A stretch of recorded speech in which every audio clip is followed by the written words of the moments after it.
নমস্কার বন্ধুরা, আমি সুমি কিচেনে সবাইকে স্বাগতম নতুন রেসিপি দেখার জন্য। আজকে আমি নিয়ে এসেছি খারকোল বা ঘ্যাটকোল পাতা বাটা রেসিপি। তো চলো, তোমরা তো হয়তো দেখেই নিয়েছো, এটা গ্রামগঞ্জে এবং যেখানে সেখানে এই খারকোল বা ঘ্যাটকোল পাতাগুলো উঠে থাকে এই গরমের টাইমে। তো এই পাতার কিন্তু প্রচণ্ড পুষ্টিগুণ আছে। যাদের হাড় ক্ষয়ের রোগ এবং প্রচণ্ড পরিমাণ ব্যথা বিষ আছে, তারা যদি এই পাতাটাকে বেটে ঠিক মতন খায় রান্না করে, তো অনেক শরীরের উপকারে আসবে এবং ব্যথা বিষও কম হবে। তো দেখো, একটা ঘাটকোলের কিন্তু ফুলও হয়েছে। ফুলগুলো খাওয়া যায় নাকি আমি জানি না, তবে আমি প্রথম দেখছি। আমাদের বাড়ির এই এক কর্নারে এই পাতা উঠে থাকে। তো পাতাগুলোকে নিয়ে আমি ঘরে চলে আসছি। এবার পাতাগুলোকে সুন্দর করে একটা একটা করে আমি এইভাবে পরিষ্কার করে নেব।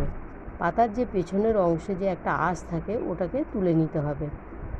সুন্দর করে একটা একটা করে তুলে নিয়ে পাতাগুলোকে দেখতে হবে যেন পেছনে কোনো পোকামাকড় বা কোনো কিছু ধুলোবালি না থাকে। তো এরকম সুন্দর করে পরিষ্কার করে নিয়ে ধুয়ে নেব আমি। আর এদিকে লাগছে দেখো রসুন আর কাঁচা লঙ্কা।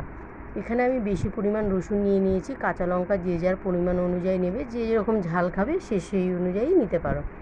তো সম্পূর্ণ পাতাগুলোকে পরিষ্কার করে আমি ধুয়ে নিলাম। এবার পাতাগুলোকে আমি এটা রাফলি কেটে নেব।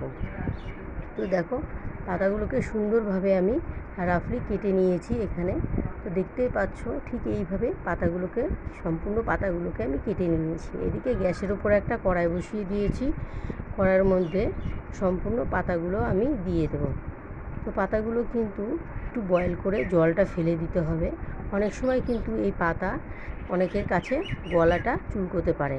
তার জন্য যেন গলাটা না চুলকায়, তার জন্য একটু কড়াইয়ের মধ্যে পাতাগুলোকে গরম জল ভাপিয়ে নিয়ে জলটা ফেলে দিয়ে এটাকে রেডি করতে হবে। তো পাতাগুলো সম্পূর্ণ দিয়ে দিলাম। আর এদিকে দিয়ে দিলাম ওপর দিয়ে জলটা দিয়ে দেওয়ার পরে আমি দিয়ে দেবো এখানে 1 চামচ লবণ। ছোটো চামচের 1 চামচ লবণ দিয়ে দিলাম। আর দিয়ে ওপর দিয়ে দিয়ে দেবো আমি রসুন আর লঙ্কা। যে লঙ্কা রসুনগুলো আমি নিয়েছিলাম, তার থেকে অর্ধেক অর্ধেক করে রসুন লঙ্কা আমি এই বয়েলড শাকের মধ্যে দিয়ে দেবো বয়েল করার জন্য। তো এখানে আমি 5টা কাঁচা লঙ্কা আর 7 থেকে 8 কোয়া রসুন ওপর দিয়ে এটাকে আমি বয়েল করে নেব। তো পাতাগুলো দেখো সম্পূর্ণভাবে বয়েল হয়ে গেছে, একদম সফট হয়ে গেছে। এবার আমি একটা স্ট্রেনারের মাধ্যমে পাতাগুলোর যে জল আছে সেটা ঝরিয়ে নেব। তো দেখো, পাতাগুলো একটা স্ট্রেনারে জল ঝরাতে দিয়ে দিয়েছি। জলটা যেন সম্পূর্ণ ভালো করে ঝরে যায়। আর এদিকে গ্যাসের উপর একটা কড়াই বসিয়ে দিয়েছি। কড়াইটা গরম হয়ে গেলে ওর মধ্যে দিয়ে দেবো সর্ষের তেল। সর্ষের তেলটা গরম হয়ে গেলে পরে এর মধ্যে দিয়ে দেবো আমি পরিমাণ মতন কালো জিরে। কালো জিরে কম বেশি কড়াই যেতে পারে। এখানে আমি 1/2 স্পুন কালো জিরে দিয়ে দিলাম। কালো জিরেটা একটু নেড়ে চেড়ে ওর মধ্যে আমি দিয়ে দেবো রসুন আর কাঁচা লঙ্কা। আমি যে রসুনটা নিয়েছিলাম তার থেকে অর্ধেক আমি বয়েলে দিয়ে দিয়েছিলাম, আর অর্ধেকটা আমি তেলের মধ্যে দিয়ে দিলাম। ঠিক কাঁচা লঙ্কাটাও তাই, অর্ধেকটা আমি বয়েলে দিয়ে দিয়েছি আর অর্ধেকটা আমি এখানে তেলের মধ্যে ফ্রাই করতে দিয়ে দিলাম। তো একটু নেড়ে চেড়ে ভালো করে ফ্রাই করে নেব, লাল লাল করে। যখন দেখবে একটা ব্রাউন কালার চলে এসছে, তখন এর মধ্যে আমি যে বয়েল করে রাখা শাকগুলো সম্পূর্ণভাবে দিয়ে দেবো।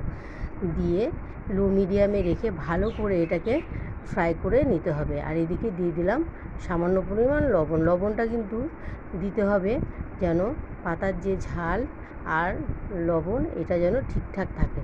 তো সম্পূর্ণ পাতাগুলোকে ভালো করে মুচমুচ করে একদম সুন্দর করে শুকনো করে ভেজে নিতে হবে, যেন ওই পাতার একটু রস না থাকে। রস থাকলেই কিন্তু গলাটা ধরার সম্ভাবনা থাকে। সেজন্য ভালো করে একদম শুকনো শুকনো করে ভেজে নিয়েছি। আর এটাই আমি একটু ঠান্ডা করতে দিয়ে দিলাম। এবার আমি এটাকে ঠান্ডা হয়ে গেলে পরে ব্লেন্ডারের সাহায্যে ব্লেন্ড করে নেব। আর নাহলে পাটায়ও বাটা যায়, যে যেরকমভাবে পারবে সে সেরকমভাবে করে নেবে। তো আমি এখানে ব্লেন্ডারে একটা জার নিয়ে নিয়েছি। এখানে আমি সম্পূর্ণ পাতাগুলোকে দিয়ে দিলাম এই জারের মধ্যে, দিয়ে আমি এটাকে ব্লেন্ড করে নেব যতক্ষণ না মিহি করে ব্লেন্ড হচ্ছে। তো বন্ধুরা, তোমরা দেখতেই তো পাচ্ছ, রেসিপিটা কিন্তু খুবই ইজি এবং একটি পুষ্টিগুণে ভরপুর একটি রেসিপি। আর এইগুলো কিন্তু গ্রামগঞ্জেই ঠিক এই গ্রীষ্মকালীন টাইমেই কিন্তু এটা হয়ে থাকে। তো চলো, আমি কিন্তু এটাকে ব্লেন্ড করে নিয়ে নিলাম। তো তোমরা দেখো, সুন্দর করে ব্লেন্ড করে নিয়ে নিয়েছি। এবার আমি একটা বাটিতে নামিয়ে গরম গরম ভাতের সঙ্গে সার্ভ করব। আর সঙ্গে থাকবে 1 টুকরো লেবু। তো বন্ধুরা, আমার রেসিপিটা যদি ভালো লাগে অবশ্যই লাইক কমেন্ট শেয়ার করবে। আমার চ্যানেলটাকে সাবস্ক্রাইব করে আমার পাশে